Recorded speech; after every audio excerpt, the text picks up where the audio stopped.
This is part two of my narrative repair, which I began in part one. I want to address one of the questions I asked myself in part one. I guess I've been asking myself for some time now. Am I still a husband? More specifically, am I still Donna's husband? The shades of difference between husband and Donna's husband seem sliver thin, but we'll look at this a little more closely. Language is important to this discussion. Specifically, words matter. When we were engaged, and that is a whole other story that I may get into, I joked around. I would stutter the word wife, since I never had a wife. So the reality of wife had a moment. We laughed about it. Yet it has set a bit of tone for us.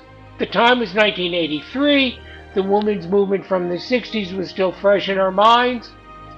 As the fact was, we were raised by very strong, single, independent mothers who took no shit or prisoners. The patina of that history was bathing us in its glow, and I fell into saying Donna, not wife. It was not intentional, it felt right at the time. And well, words matter. Wife is a generic term. It's a state of being. There are many wives. I only saw one Donna, a unique woman. To call her wife was to diminish who she was to me in the world. Ergo, I was married to Donna, not a wife. In marriage, Donna was a wife. In my life, Donna was just Donna. Donna died August 7th, 2011, and I became a widower.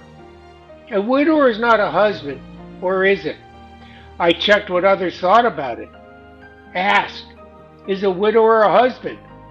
Without a wife, or in this case, without Donna. So, first place I turned to, CBT chat. Asked the chatbot. And their response was yes, a widower is a term used to describe a man who was previously married and whose wife has died. So, in the past, he was a husband, but now he's a widower. Needed to ask one more. Merriam-Webster. See what he had to say. A man who lost his spouse or partner by death and usually has not remarried. Those seem fair and legit as global statements. They seem real. I was not feeling that at the time. I was still a husband in my mind and heart. I did all the things I did as a husband without Donna. Cooking, keeping the house just as she would, following all the usual behaviors that we did, alone by myself. It was a connection, the continuation of us. The husband she had, the husband I was.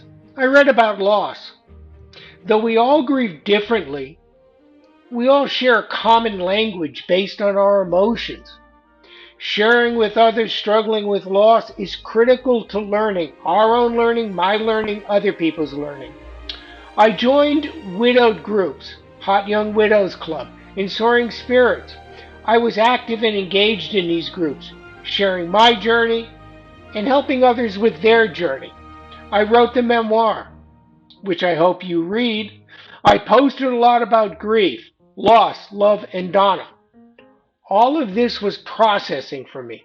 Processing where I was on my journey. And in my mind, through it all, I was still a husband in my mind. How I lived my life without Donna. At this point in time, early on, I engaged with my loss, and at times it was in a painful way. For instance, taking a vacation, if I'd want to go away, was fraught with guilt. I'd be heading to the airport and hurt. One, because I was alone, and two, I felt I left Donna behind. Friday nights, and they still do this to me. Friday nights were our nights to wind down. End the week with a dinner out. Talk about our week. Even today, Fridays butt right up against my loss. My being a husband alone. Then came the pandemic. You remember that. I think we all do. February 2020, I trained to become a volunteer crisis counselor. The training was all new to me. Nearly failed since I was, well, old dog, new tricks. What can I say? I began to take conversations. The learning curve was steep, as was the emotional curve. In the past, Donna would tease me and say, I see the milk of human kindness hasn't soured in your breast, said sarcastically when I was being mean. Though in my defense, I'm a kind of feel guy. Crisis information or crisis intervention work tests your mettle regarding feels and emotions. I found my core, grew my core of feels, grew my compassion and understanding of others and what they face. The pandemic brought this to me. And here I am now, doing this. Newly minted feels ambassador. I'm good with others. As far as feels for myself, I don't give a flying rat's ass. What haunts me now is how much better I am and I would have been for Donna before her diagnosis, during her treatment, and at end of life. I could have been more, wait for it, a better husband. There I go, I use the word. A better me. In some way, perhaps, that's why I hold on to wearing my wedding bands and thinking of myself as Donna's husband. Who I've become, she will never benefit from, but I can pretend she will. Still, it's unfair to her not being here to receive that support and care and all that I give to others that I can't give to her. Surely there will be hell to pay for me when we meet again. She will not let me rest in peace. God bless you, Donna. Just to recap, what am I today? Today, I guess I'll call myself an ersatz husband, with all the benefits that are transferable to others. It's fungible. So if you are one thinking I am lost in a love that is gone, and I can never commit, hold my beer. What I've learned, what I'm doing, has made me better.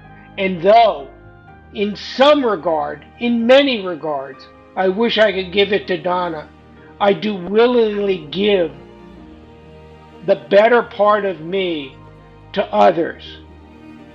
Though I wish I could give it to Donna, because she is more worthy of it than many. As usual, subscribe, ask questions, take a look at the book, the memoir, but most of all, thank you. Peace out.